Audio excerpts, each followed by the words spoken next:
Hi guys, welcome to Cherry Explains. तो मरजान ना बहुत ज़ोर ज़ोर से ऐसे रो रही होती है, तो आतिश उसे बोलता है कि प्लीज़ ऐसे रो मत। वो बोलते है कि मैं एक ऐसी लाइफ जी रही हूँ जो मेरे से बिलोंग ही नहीं करती, लाइक वो मेरी है ही नहीं, और मैंने किसी की ज़िंदगी भी ख़राब कर दी। और इसी चीज़ का ना मुझे बहुत ज़्यादा गिल्ट हो रहा है और मुझे ना बहुत ज़्यादा अंदर पेन हो रहा है। और इतना सुनते ही ना आतिश को गुस्सा आ जाता है। वो बोलता है कि तुम कितना सेल्फिशली लाइक एक्टिंग कर रही हो अभी। तुम्हें सच में लगता है तुम्हें आसपास क्या हो रहा है वो कुछ नहीं दिख रहा? तुम अकेली नहीं हो जो इस चीज़ से सफ़र कर रही हो। तुमने मुझसे पूछा था ना कि मैं कैसा फ़ील करता हूँ और मैंने ये पेन कैसे सहा। तो तुम मुझसे पूछ रही थी ना, तो मैं तुम्हें बताता हूँ कि आई कांट, मैं नहीं सह पा रहा हूँ ये पेन। मेरा जो ये दिल है ना ये जल रहा है, और मैं स्टिल तुम्हारे साथ हूँ। और मैंने अपनी छोटी सी बहन गंवा दी। सिर्फ क्यों? उसकी जो मौत उसको मिलनी ही नहीं थी, उसको वो मिल गई। स्टिल मैं सिर्फ चुप हूँ, मैं सिर्फ पेशेंट बना कर रख रहा हूँ अपना, मैं गुस्सा कंट्रोल कर रहा हूँ, मैं अपने आप को टूटने से बचा रहा हूँ जस्ट बिकॉज ऑफ़ यू। फिर ना वो उसे कहता है कि मैं जैसे तुम्हें ये देखता हूँ ना, तुम ऐसे कर रही हो, इस तरीके से रिएक्ट कर रही हो, वो और मुझे हर्ट कर रहा है। तो तुम्हें ये समझ क्यों नहीं आ रही कि तुम खुद को हर्ट नहीं कर रही हो, तुम लोगों को भी हर्ट कर रही हो, और मैं अब ये नहीं सह पा रहा हूँ। तो ना मरजान वहाँ से खड़ी होती है और आतिश को ना ऐसे हग कर लेती है और ना रोने लगती है ज़ोर ज़ोर से कि आई एम सॉरी आतिश, ये सब मेरी वजह से हुआ है, आई नो दैट, और प्लीज़ मुझे माफ़ कर देना। प्लीज़ मैं तुम्हारी मिन्नतें करती हूँ, प्लीज़ मुझे माफ़ कर देना इस बात के लिए। तो आतिश भी ना ये सुनते ही ऐसे रोने से लग जाता है। वो बोलता है कि नहीं, तुमने ऐसा कुछ किया ही नहीं है कि तुम्हें उस चीज़ की माफ़ी मिले, राइट? तो तुम्हारी इसमें कोई गलती है ही नहीं, तो तुम्हें माफ़ी भी नहीं मांगनी चाहिए।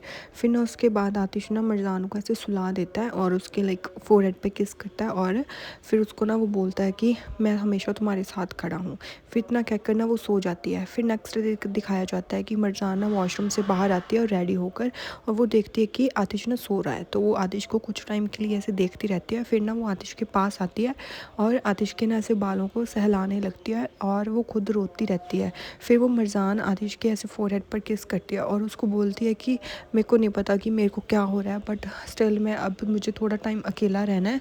और इतना कहकर वो वहाँ से चली जाती है। तो वो वहाँ पर नहीं होती।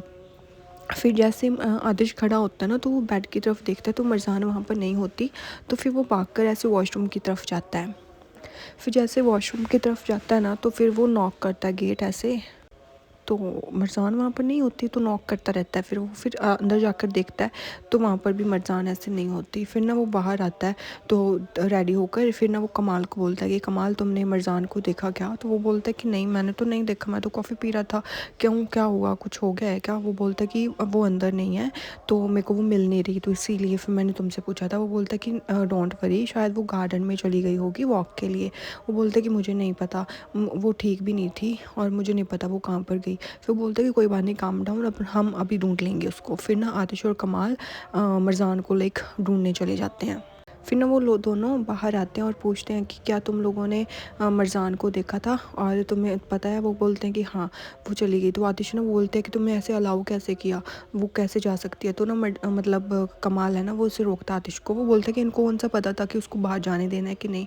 फिर आतिश उसको गुस्से में पूछता है कि वो कार लेकर गई है या फिर कैसे? बोलता है कि नहीं, वो अपने पैरों पर ही गई है। तो वो बोलता है कि कोई बात नहीं। कमाल बोलता है कि कोई बात नहीं, हम ढूंढ लेंगे उसको। फिर वो बोलता है कि कोई बात नहीं आतिश, तुम इधर ढूंढो, हम उधर ढूंढते हैं। फिर हमें सीन दिखाया जाता है, मरजान की माँ ना बुलाती है नज़ीर को, और नज़ीर से ना वो हेल्प लेना चाहती है। वो बोलता है कि तुमने मुझे इतनी जल्दी कॉल करके यहाँ पर क्यों बुलाया, कोई इंपॉर्टेंट बात है क्या? वो बोलती है कि हाँ हाँ, बहुत ज़्यादा इंपॉर्टेंट बात है। वो बोलता है कि क्या हुआ, कुछ मरजान को हो गया क्या? भाई ये जो भी है, आई नो ये बहुत गंदा है, बट स्टिल ये मरजान की केयर बहुत करता है, उसको हर्ट नहीं होने देता। हाँ, इसने असली की हेल्प की थी उस मरजान के time, but still he loves her.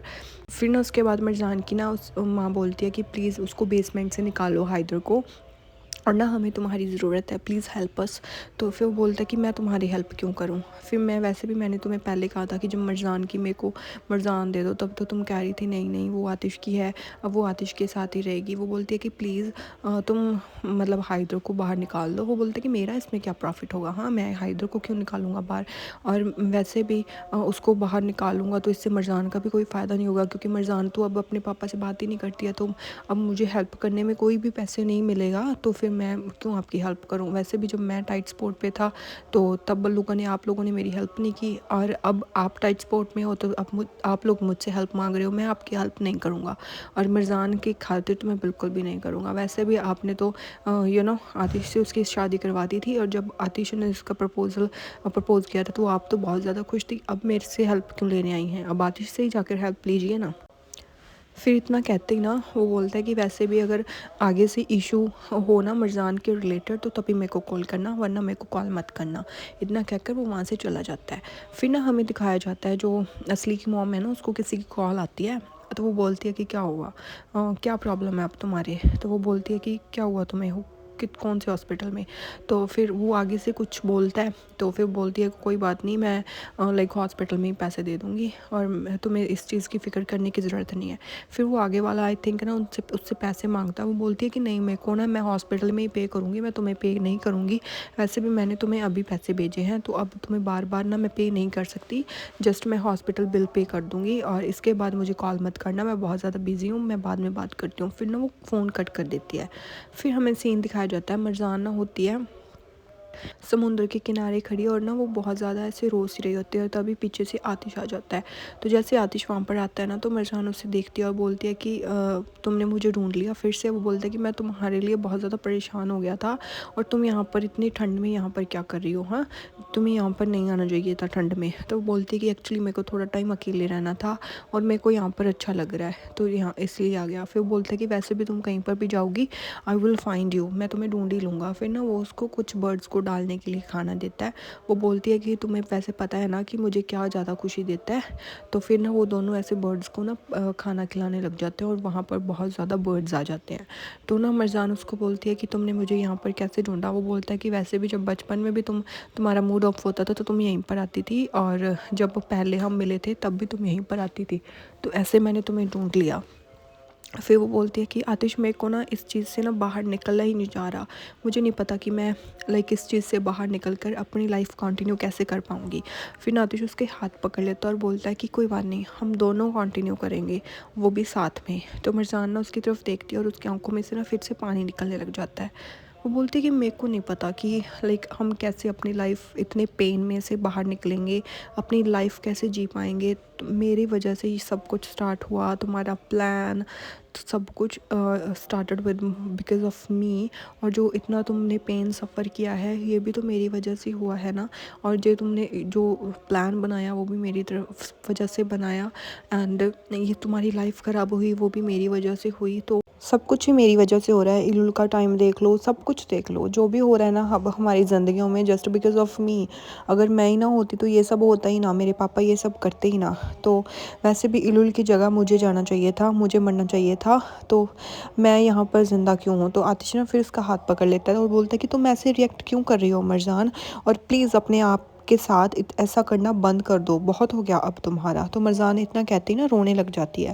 वो बोलता है कि तुम अपने साथ बहुत ज़्यादा धक्का कर रही हो, मेरे साथ भी कर रही हो, अपने साथ भी कर रही हो, और तुम जिस तरीके का सोच रही हो ना इससे तुम अच्छा फील नहीं करोगी, इससे तुम और ज़्यादा बीमार हो जाओगी, और तुम्हें बिल्कुल भी ऐसे लाइक पेन सहने की ज़रूरत नहीं है, और मैं तुम्हारे साथ हूँ।